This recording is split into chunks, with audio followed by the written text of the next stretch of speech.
الحمدللہ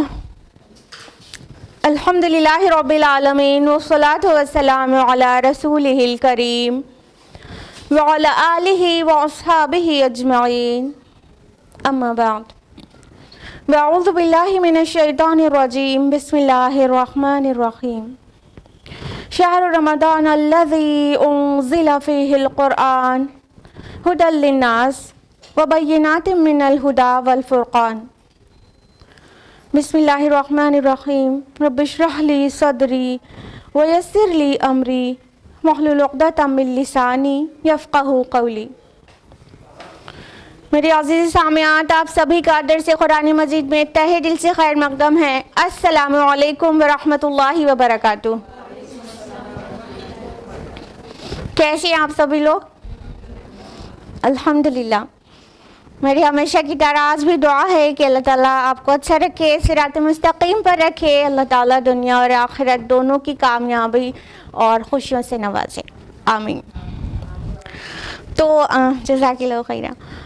تو last week ہم لوگ واپس مل گئے ہیں اور آج دوبارہ ہم لوگ شیڈیولڈ درس قرآن کے لیے تیار ہے انشاءاللہ، سننے والے سننے کے لیے اور پریزنٹ کرنے والی پریزنٹ کرنے کے لیے انشاءاللہ۔ تو آپ لوگ بتائیں گے معمول کے مطابق درس قرآن مجید میں کون سی سورہ چل رہی ہے؟